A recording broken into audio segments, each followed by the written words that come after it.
गौराजी सदा करो कल्याण करो कृपा करो मेरे विचार मनसा वाचा वचन के अनुसार बोल मंचा महादेव की जय हो। तभी करे तभी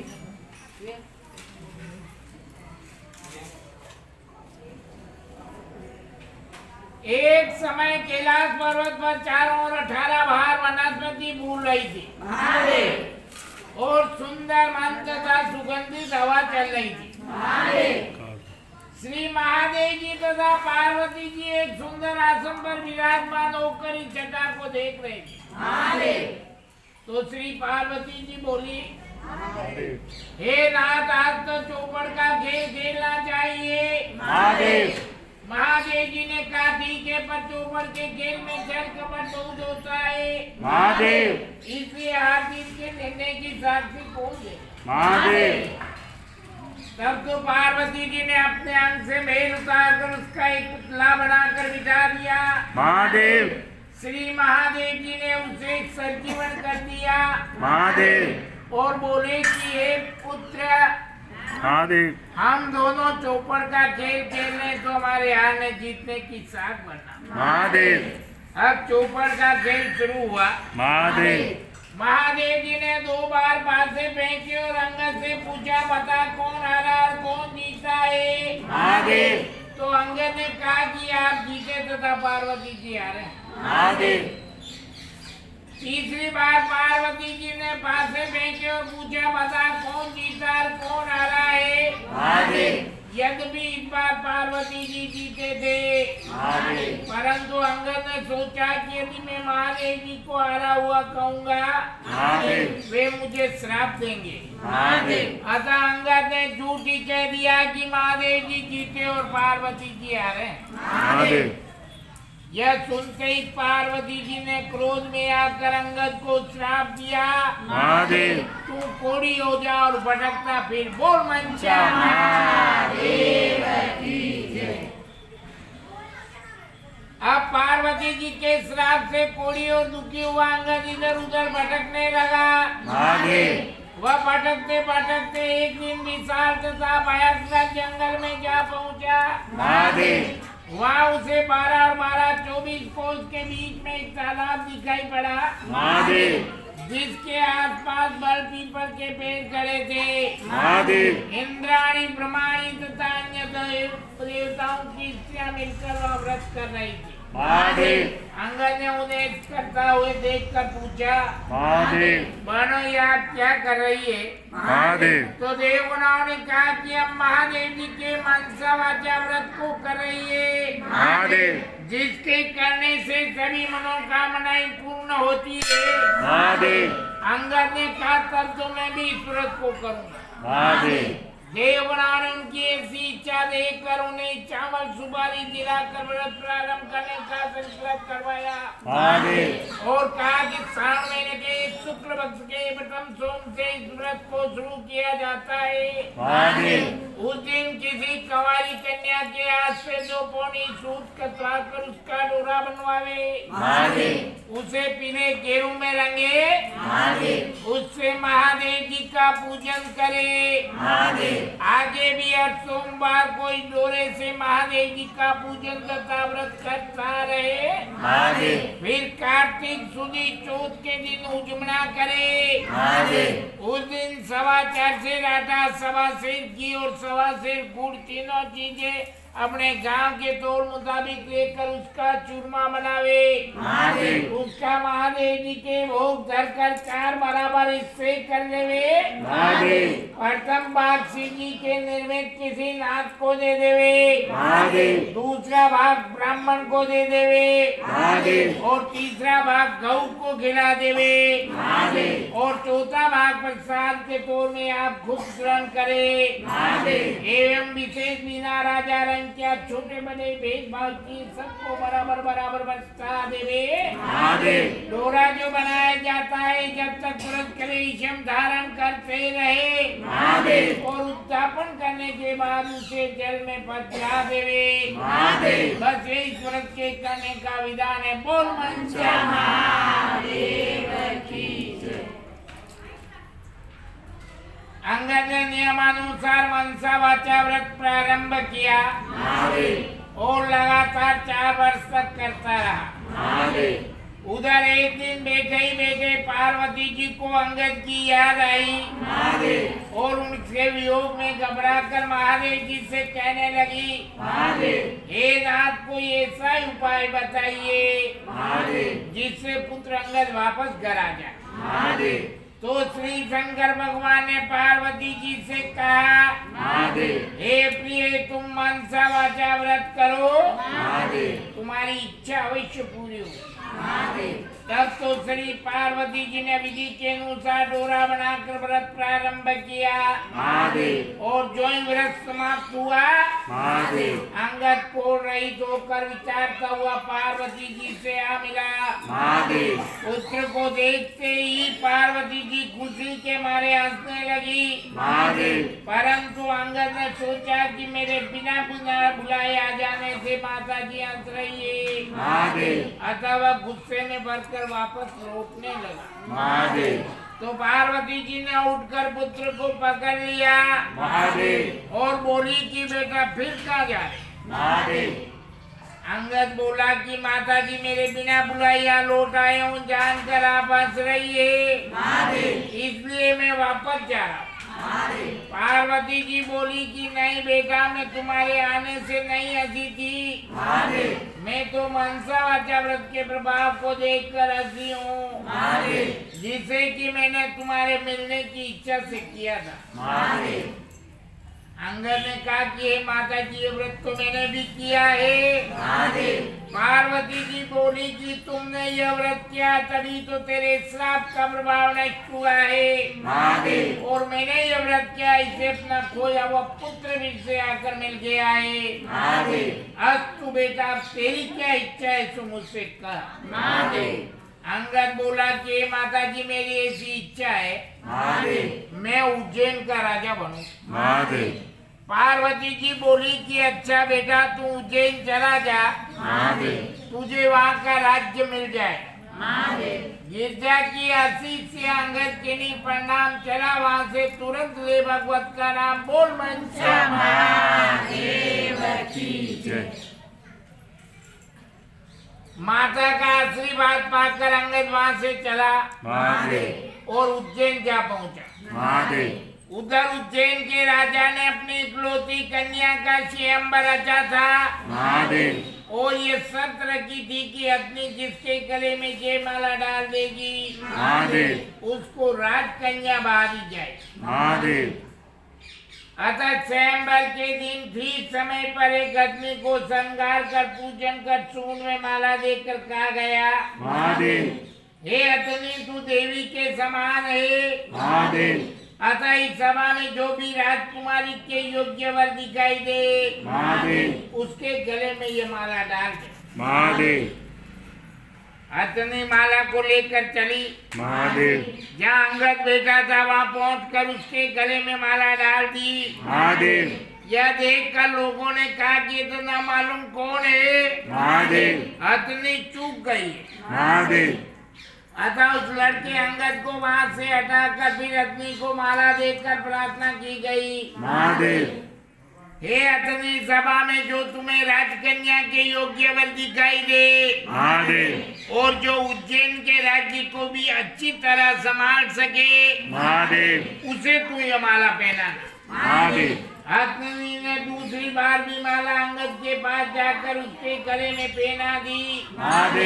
लोग कहने लगे कि अग्नि इस लड़के से परत गई है, अतः उसे दरवाजे के बाहर बिठा दिया गया। परंतु जब अग्नि को तीसरी बार माला दी गई, अग्नि ने दरवाजे के बाहर निकलकर फिर उसी बालक को माला पहना दी। फिर क्या था, राजा ने कहा जैसा होना रे होगा।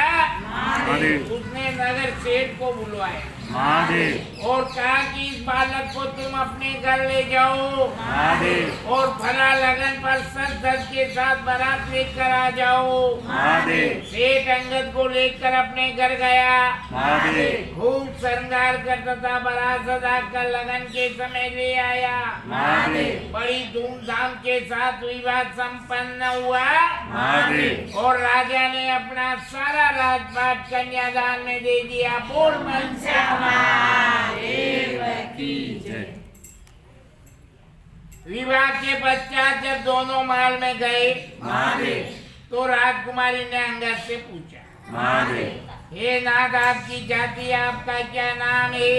महादेव आपके पिता और आपके गांव का क्या नाम है? महादेव तो अंगद ने कहा कि हे राजपुत्री, मैं शिव पार्वती का लड़का हूँ महादेव और मेरा नाम अंगद है। महादेव तब राजकुमारी ने कहा कि महाराज, आपकी ऐसी बात को यहाँ कोई सही नहीं मानेगा।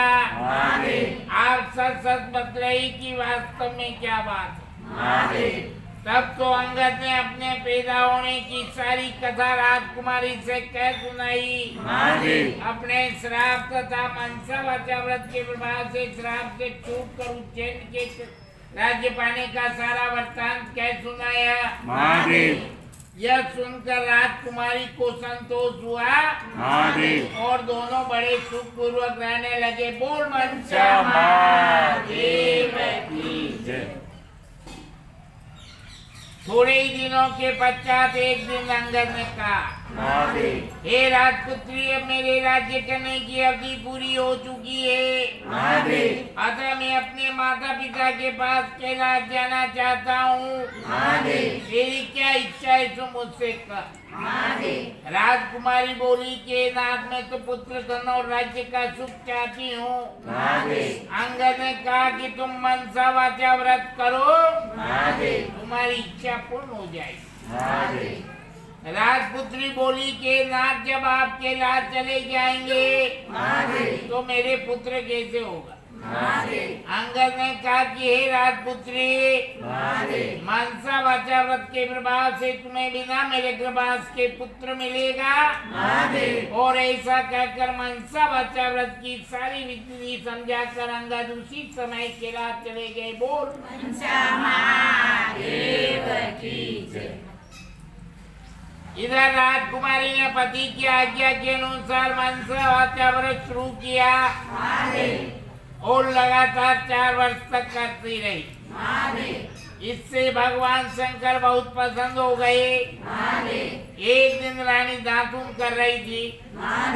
उसने अपनी दासी को जल की जारी लाने के लिए ऊपर महल में भेजा। जब दासी ऊपर महल में गई तो क्या देखती है? सोने की पालकी में एक सुंदर बालक सोया हुआ अपना अंगूठा चूस रहा है। तब तो दासी ने दौड़ते हुए नीचे आकर रानी से सारा हाल कहा और उन्हें ऊपर ले गए। रानी ने बालक को देखते ही उठाकर छाती से लगा लिया और महादेव जी से प्रार्थना करने लगी, हे नाथ, यदि आपने मुझे ये पुत्र दिया है तो मेरे स्तनों में दूध पैदा कीजिए। रानी का इतना कहना था कि उसके स्तन दूध से भर गए। सारे महल व नगर में खुशी छा गई। सभी मनसा वाचा व्रत के मात को सहारने लगे। बालक का नाम फूल कुंवर रखा गया। धीरे धीरे फूल कुंवर बड़ा हुआ। अब उसे सभी राजकुमार कहकर पुकारने लगे। एक दिन राजकुमार ने माता जी से पूछा, हे माता, मेरे पिता कौन है? उनका क्या नाम है? और इस समय वह कहाँ पर है? रानी ने कहा कि हे पुत्र, तेरे पिता का नाम अंगद है। वे महादेव जी के पुत्र है और इस समय कैलाश में। राजकुमार ने कहा कि माता, मृत्यु लोक में इस बात को कोई सच्ची नहीं मान सकता। तब तो रानी ने अंगद की उत्पत्ति, उसके श्राप की कथा, मनसा वाचा व्रत के प्रताप से उज्जैन के राज्य में ने की कथा, उसके स्वयं की उत्पत्ति की कथा आदि सारी बातें कह सुनाई और कहा कि हे पुत्र, मनसा वाचा व्रत करने वाले के लिए कोई बात असंभव नहीं है। यदि तुझे इसके पराक्रम का भान नहीं है तो स्वयं इसको करके इसके फल को प्रत्यक्ष रूप में देख ले। बोल मनसा महादेव की जय। फूल कुंवर कहने लगा कि हे माता, मेरी ऐसी इच्छा है, चेदी राज की कन्या जो कि इस समय दुनिया में सबसे अधिक सुंदर मानी जाती है, उसके साथ मेरा विवाह हो। क्या इस व्रत से हो सकता है? रानी ने कहा कि हाँ, इस व्रत के करने से तुम्हारी इच्छा अवश्य पूरी होगी। तब तो फूल कुंवर ने माता जी से संपूर्ण विधि पूछ कर व्रत प्रारंभ कर दिया और लगातार 4 वर्ष तक करता रहा। भगवान शंकर फूल कुंवर पर पसंद हो गए और चेदीराज को स्वप्न में जाकर कहा, हे चेदीराज, मेरे कहने से तू अपनी राजकुमारी का विवाह उज्जैन नगरी के राजकुमार से कर दे। चेदीराज ने भगवान शिव जी के वचन सुनकर अपनी कन्या का विवाह उज्जैन के राजकुमार से कर दिया। अब फूल कुंवर राजा हो। एक दिन राजा फूल कुंवर शिकार खेलने वन में गए। वहाँ उसको कोई शिकार हाथ नहीं आया। भूख प्यास से व्याकुल होकर एक बाग में जाकर आराम करने लगे। देवी लोक से यहाँ एक ब्राह्मण आ गया। उसने राजा को पंचांग सुनाया। आज कार्तिक सुदी चौथ है, अर्थात मनसा वाचा व्रत के उजमने का दिन है। राजा ने कहा कि महाराज, मुझसे तो बड़ी भूल हो गई है, अब आप मुझे भी पूजन करा दीजिए। ब्राह्मण ने पूजा के लिए शहर में रानी जी के पास खबर भेजी कि राजा साहब शिकार के लिए वन में ठहरे हुए हैं और आज उनके कार्तिक सुदी चौथ का उजमना है, इसलिए 4.25 सेर आटा, 1.25 सेर घी और 1.25 सेर गुड़ का चूरमा बनाकर मंगाया है। बोल मनसा महादेव की जय। इस पर रानी ने सोचा कि फौज के कई आदमी उनके साथ में है, इतने से चूरमे से क्या होगा, इसलिए गाड़ी भर कर चूरमा बनाकर भेज दिया। नियम के विरुद्ध अधिक सामान होने से महादेव जी ने कोप किया और कोप करके राजा को स्वप्न में कहा, तुम अपनी इस रानी को राज्य से निकाल दो, नहीं तो मैं तुम्हारे राज्य का नाश कर दूंगा। प्रयोग करना है, तब राजा ने प्रयोग होगा। प्रमाण के अनुसार दोबारा चूरमा बनाकर व्रत पूरा किया और महादेव जी के कदम के अनुसार रानी को माल से निकलवा दिया। रानी किले से रवाना हुई। थोड़ी दूर जाने पर उन्हें दीवान साहब मिले। दीवान जी ने पूछा, रानी साहिबा कहाँ पधार रही हो? रानी ने उनको सब बात बताई। तब दीवान जी ने कहा, मैं राजा साहब को समझा कर राजी कर लूंगा, तब तक आप हमारी हवेली पधारे। रानी जो ही दीवान जी की हवेली पर गई, दीवान जी अंधे हो गए। तब तो दीवान जी ने हाथ जोड़कर कहा कि अब आप यहाँ से पधारो। रानी वहाँ से रवाना होकर आगे चली। उन्हें नगर सेठ मिला।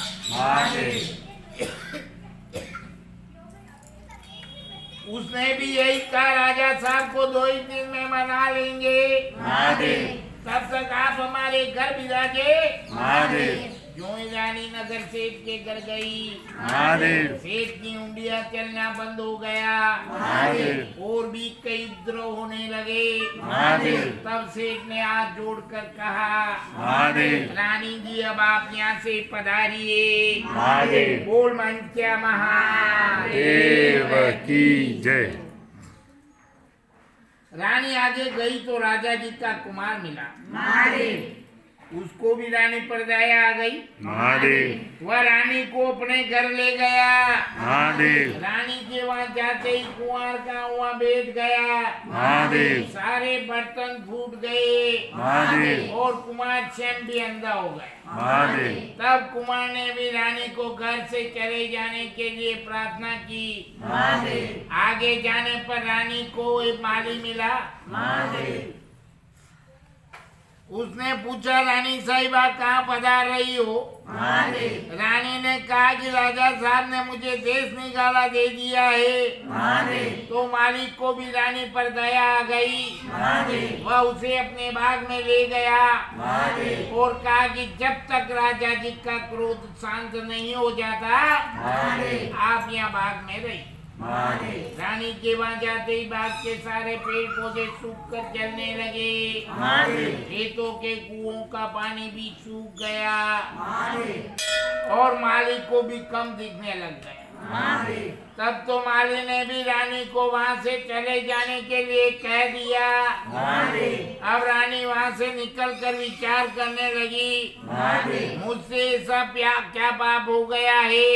महादेव मैं जहाँ भी जाती हूँ वहाँ सत्यानाश सा होने लगता है। महादेव ऐसा सोचते सोचते वो आगे चली। महादेव उसने देखा कि आगे दो रास्ते हैं। महादेव पूछने पर मालूम हुआ कि एक रास्ता 3 दिन का है महादेव और दूसरा 6 महीने का है। महादेव रानी 3 दिन के रास्ते से चली। महादेव आगे रास्ते में उसे क्षिपा नदी मिली। महादेव रानी ने दुख के मारे उसमें कूद कर आत्महत्या करनी चाहिए। महादेव जो ही वह नदी में कूदी, महादेव नदी भी सूख गई। महादेव आगे चढ़ने पर एक पर्वत आया।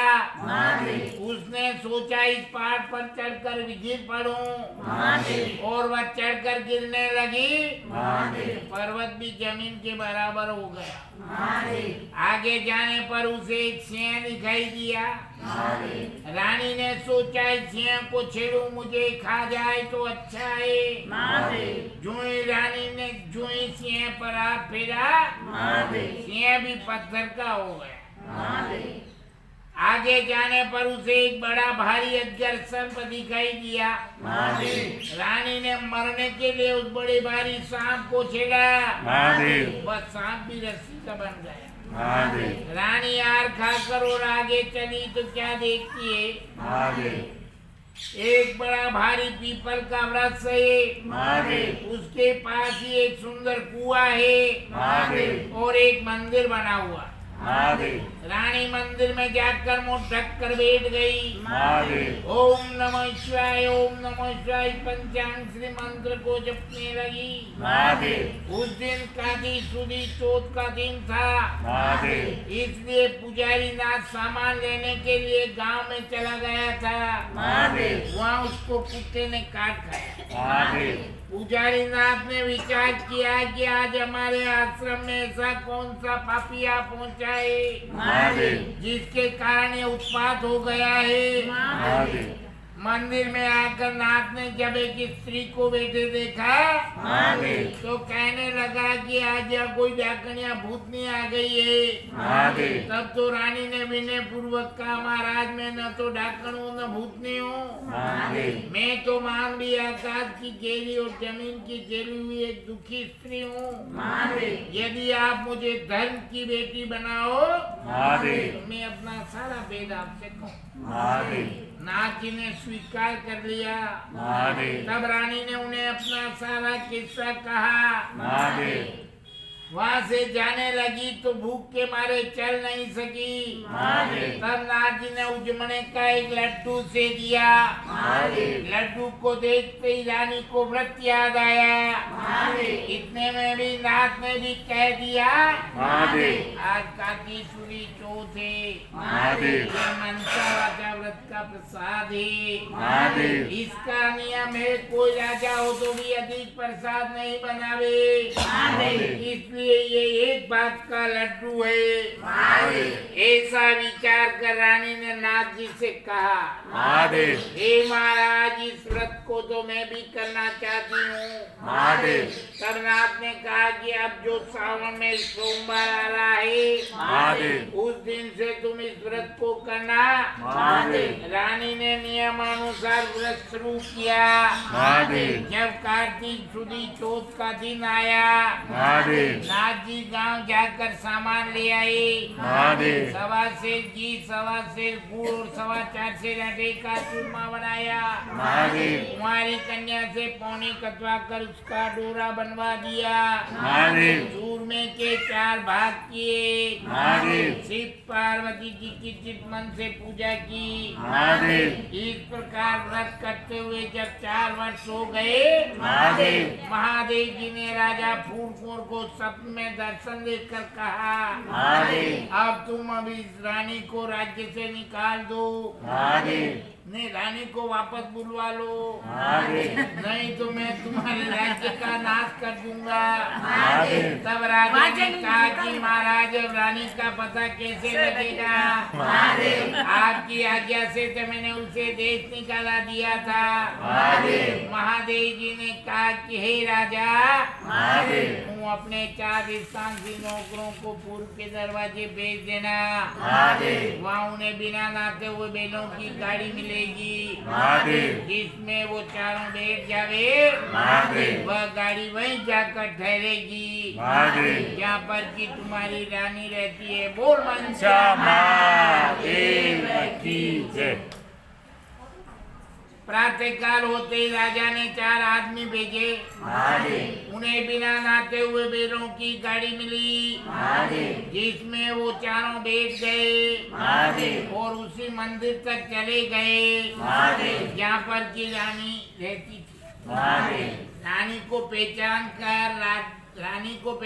कर कहा, हे रानी जी राजा साहब आपको बुला रहे हैं महादेव और इसीलिए हम लोगों को भेजा है। महादेव तब तो रानी ने नाथ जी से कहा, महादेव मैं आपके धन की बेटी हूँ, महादेव आप मुझे सीख देकर भेजो।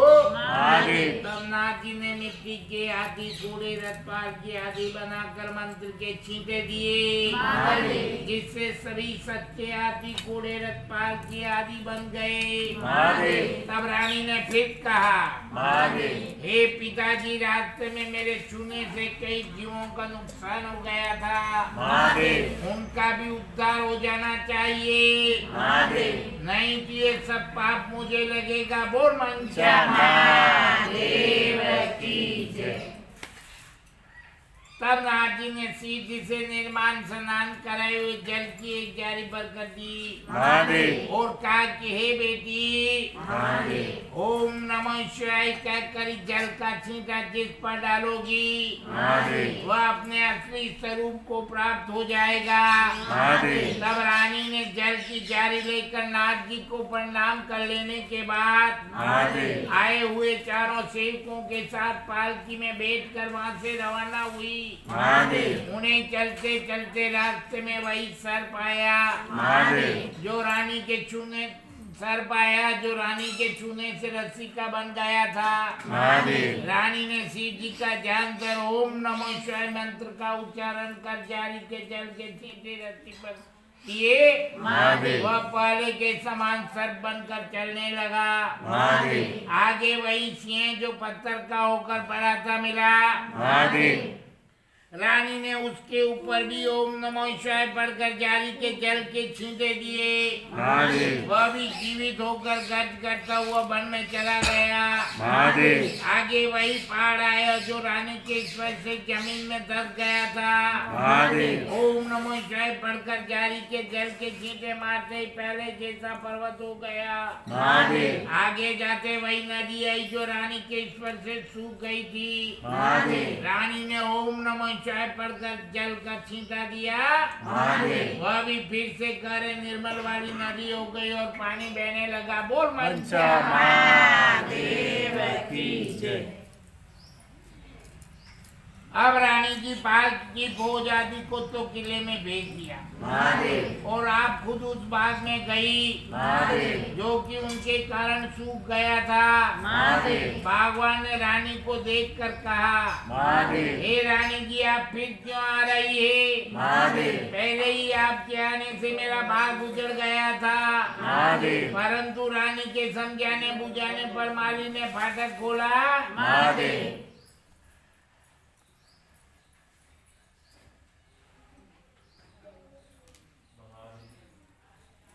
तब रानी ने उसके बाग में उस जाली का जल का छींटा दिया, जिससे वह पहले से भी अच्छा हरा भरा बगीचा हो गया। वहाँ फिर से कोयले बोलने लगी, नाना प्रकार के फल फूल दिखाई देने लगे। बाग के सभी कुएं फिर जल से भर गए। बोल मंचा महादेव की जय। अब रानी जी उसी कुमार के घर आई जो कि अंधा हो गया था। ओम नमः शिवाय पढ़कर जारी का जल का छींटा देते ही उस कुमार की आंखें खुल गई।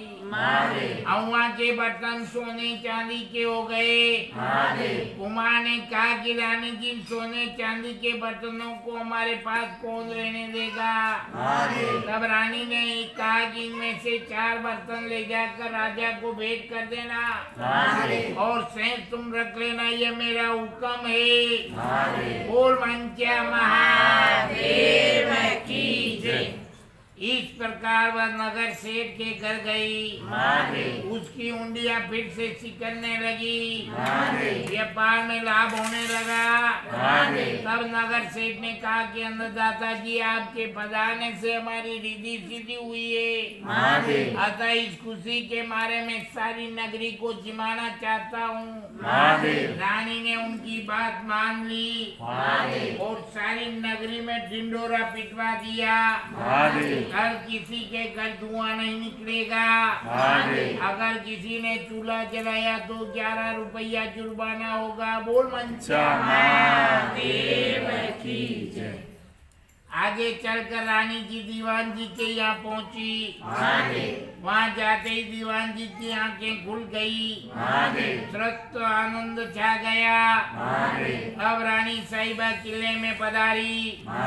राजा जी ने उनका बड़ा भारी स्वागत किया और जलसा मनाया। दूसरे दिन नगर सेठ ने सारे नगर को जिमाया और किले में जाकर रानी जी से प्रार्थना की, अन्नदाता जी अब आप भी रोगिए। रानी ने कहा कि मेरे तो आज कार्तिक सुदी चौथ का उजमना है, किसी भूखे आदमी को जिमा कर जिमूंगी। परंतु सारे गांव के लोग तो नगर सेठ के यहाँ जिमने गए थे। ढूंढते ढूंढते धोबी घाट पर एक अंधी बहरी कोटनी धोबनी भूखी पड़ी मिली। रानी जी की आज्ञा से उसे लाया गया। रानी जी ने उसे स्नान कराया। स्नान कराते ही उसका कोढ़ मिट गया। रानी जी ने उसको सारी कथा सुनाई। कथा सुनाते ही उसके लिए स्वर्ग से विमान आ गया। बुद्धि धोबनी कथा सुन प्रसाद लेने मात्र सदैव वैकुंठ को चली गई। बोल मंचा महादेव की जय।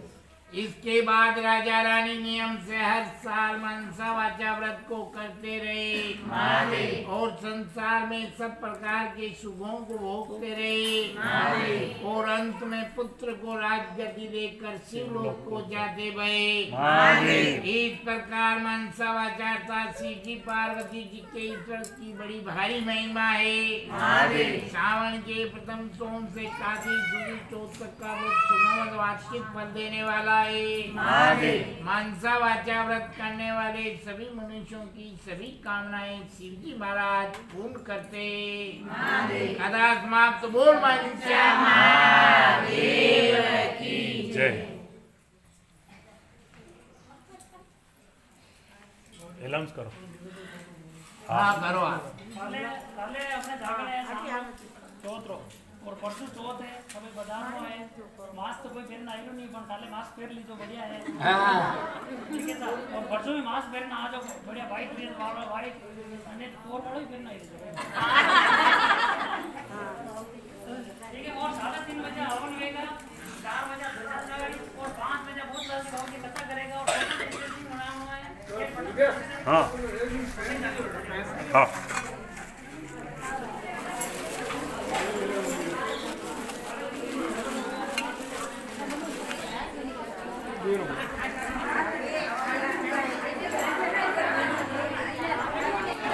आज की कथा यहीं समाप्त होती है। अब सब मिलके आरती करेंगे। बोलो मंचा महादेव की हाँ